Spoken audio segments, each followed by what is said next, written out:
Hello class, welcome to the first lecture of the Medical Parasitology Lab. I'm your TA, Brianna. So I'm just going to go over the syllabus briefly, just to make sure things are clear. So this lab is going to be asynchronous, meaning that we're not going to have any real-time meetings. All of the lectures are just going to be pre-recorded like this one, and you're just going to watch them on your own time. In this lab, we are going to focus on identifying parasites based on morphological attributes and their life cycles. We won't really focus much on their symptoms because that is more so for the lecture. Each week, there will be a new lecture posted on Monday, and then you'll have an exit quiz that you have until Saturday to take and finish. You'll have 2 attempts for the quiz. You'll have a time limit of 45 minutes, and the highest grade will count towards your final grade. And again, the quizzes will be due Saturdays at 11:59 p.m. So there's other types of quizzes that I refer to as cumulative quizzes. They're just called that because they cover more than one lab, but it'll never be more than 2 labs. But they have the same rules as the normal quizzes where you'll have 2 attempts to take them, you'll have 45 minutes, and you'll have 2 attempts, and the highest grade will count as your final grade. And again, they're also due Saturday at 11:59 p.m. So the exams, the rules are a little bit different. Exams will have a time limit of 80 minutes, but they'll only allow 1 attempt. And then they're also due Saturday at 11:59 p.m. For all quizzes and exams, you cannot exit the exam once you begin, and you require a Respondus lockdown browser and a webcam.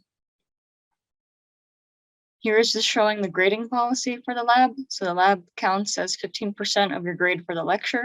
Here's just the breakdown of the percentages of all your quizzes and all your exams. And so now down here we get to the schedule of the lab. So every Monday is when the new lecture will be posted, and then each Saturday is when the quiz for that lecture will be due. And again, you just watch the lectures on your own time since this is an asynchronous lab. So with that, this syllabus will be posted onto Blackboard in the laboratory folder. If you have any questions, you can feel free to contact me by email. My email is here in the syllabus. And with that, let's start this week's lecture. So for this week's lab, we're going to be talking about the parasite Entamoeba.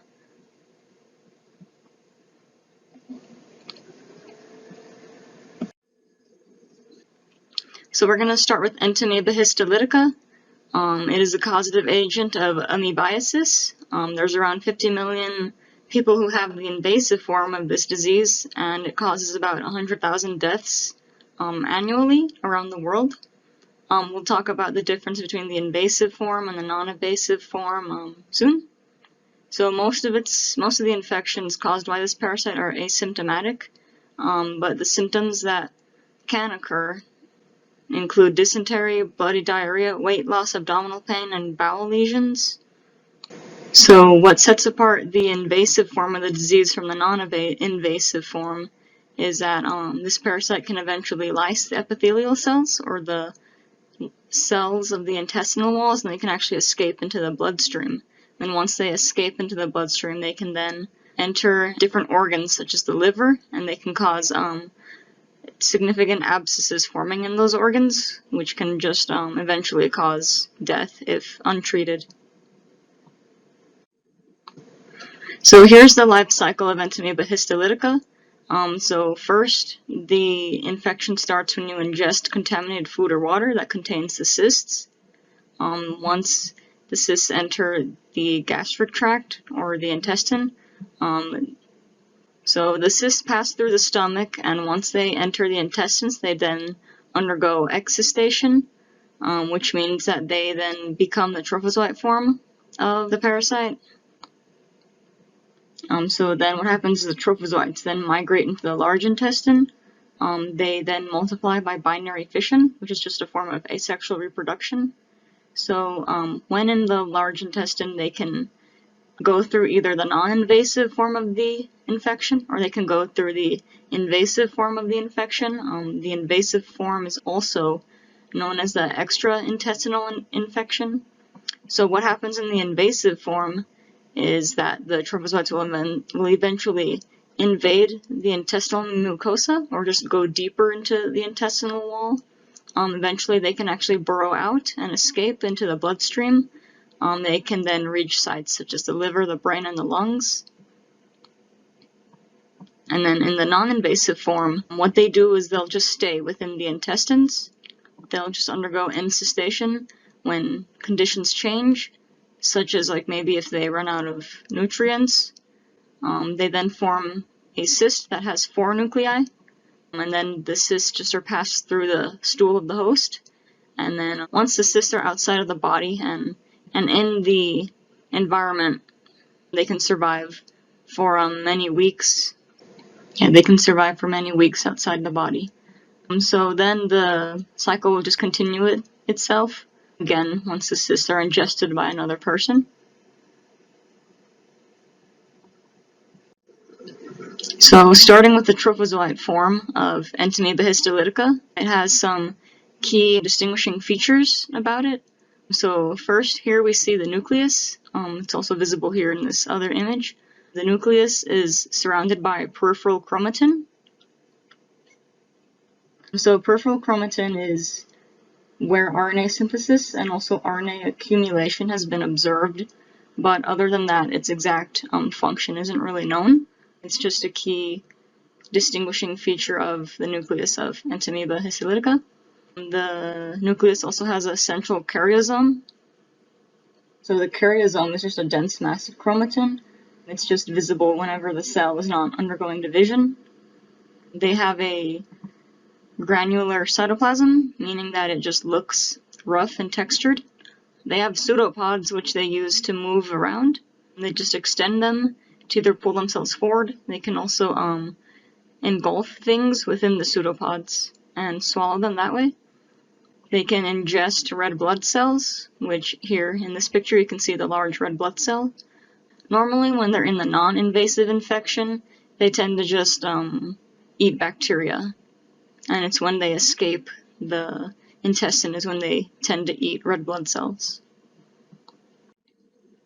So going over a little bit more detail of the terminology, like I said, they have granular cytoplasms, they're motile, they use their pseudopoda to move around.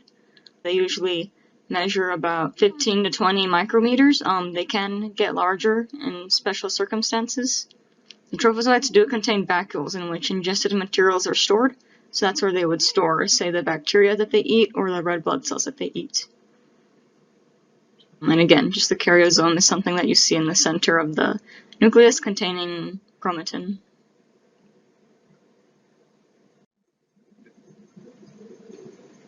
So Entamoeba histolytica trophozoites tend to just feed on bacteria when they're inside of the bowel or the intestines.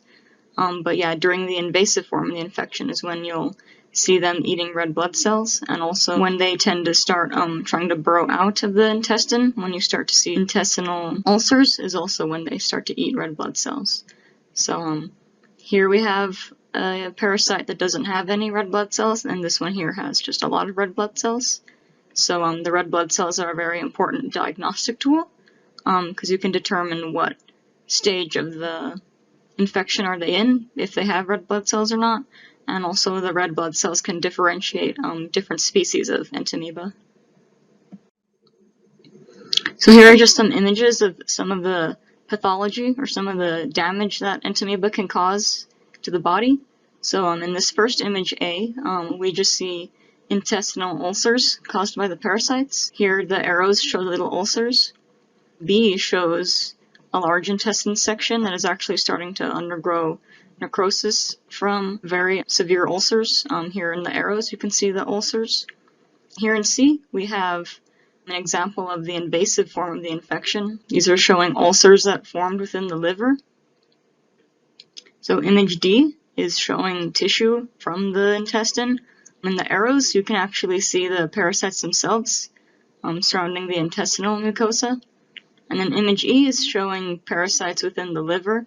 Again, the arrows just show you where the trophozoites are located here.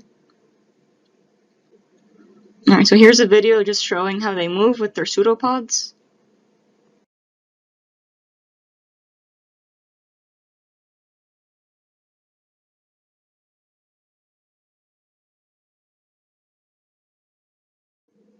And then here's a video just showing late binary fission, or how they divide.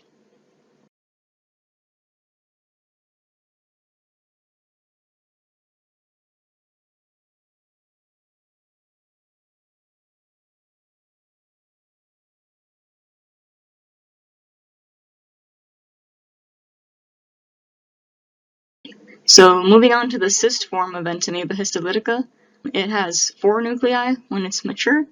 The nuclei also have peripheral chromatin. The cyst form has a chromatoid bar, also known as a chromatoid body. It contains RNA and RNA binding proteins, but other than that, its exact function isn't really known. The cysts tend to range on average from about 12 to 18 micrometers. And in this stain here, only 2 nuclei are visible, which is probably just because of the angle of the parasite, but the cysts that are mature will always have 4 nuclei. Alright, so the purpose of the cyst wall is really to just protect the parasite from the outside environment. They can survive for several months outside the host. So immature cysts will have only 1 nucleus, but they then have 4 when they're mature, so that's how you can tell if they're mature or not. And then, like I mentioned, the chromatoid body or the chromatoid bar is something that is characteristic of the cysts. It is, just a cluster of RNA and protein. It tends to have rounded ends in Entamoeba histolytica. So here is just a more clear image of an Entamoeba histolytica cyst. Here in the red arrow you can see there's the chromatoid body, and then here in this picture you can actually clearly see the 4 nuclei. Okay, so now we're gonna just start comparing Entamoeba histolytica to the other Entamoeba species that are also medically relevant, but they're usually not associated with disease. So there's Entamoeba coli, which in the case of this class, if you see E. coli, we're not talking about the bacteria, we're talking about Entamoeba coli, the parasite. So E. coli colonizes the human intestine, but it doesn't cause disease. It just stays within the non-invasive form. It doesn't cause the invasive form. So something that makes the cysts of E. coli very unique is they can contain many more nuclei than what Entamoeba histolytica contains. They can contain up to 16 nuclei, and they have chromatoid bodies that have pointed ends rather than rounded ends, so that's a good way to differentiate them. And sometimes the cysts may not even have chromatoid bodies, so that's also something to look out for. For example, this cyst in this image doesn't even have a chromatoid body, and in this image you see 5 nuclei. So that's just a good way to differentiate E. coli from E. histolytica, is the number of nuclei, and then if it has a chromatoid body, and then if it does, the shape of it. And so looking at the trophozoites of E. coli trophozoites, since they don't cause the invasive form of the infection, you'll never see them with ingested red blood cells. But in terms of their actual shape, they're very hard to differentiate. So really that's the only really key difference, is if they have red blood cells or not. Alright, so moving on to another amoeba species, we have Iotamoeba buchlei. So this is also a non-pathogenic amoeba. It just shares physical characteristics to E. histolytica and E. coli. So looking at the cysts are actually quite different from E. histolytica and E. coli. The cyst will only have 1 nucleus. You can see it here in the purple. They don't have a chromatoid body. And something that they do have, which is unique, is a large glycogen vacuole. It just is a storage area that contains glycogen. It's very large and takes up a lot of the estate of the cyst, so that's the key identifying structure in the Iotamoeba cyst. Here's just another image of the Iotamoeba cyst. So the reason why they get their name and why they're called Iotamoeba is because when they're stained with iodine, that glycogen vacuole actually becomes very dark and is very distinguishable using the staining method. So here's a trophozoite of Iotamoeba buchlei. So if you were to see them in motion, they have a more sluggish and more slow movement than the Entamoeba species, and then something also is that their nucleus lacks peripheral chromatin, and then they'll also never be seen with red blood cells since they're not pathogenic. And with that, that ends this week's lecture. So you have until Saturday, September 4th at 11:59 p.m. to turn in the quiz. Thanks for watching, and I hope you have a good week.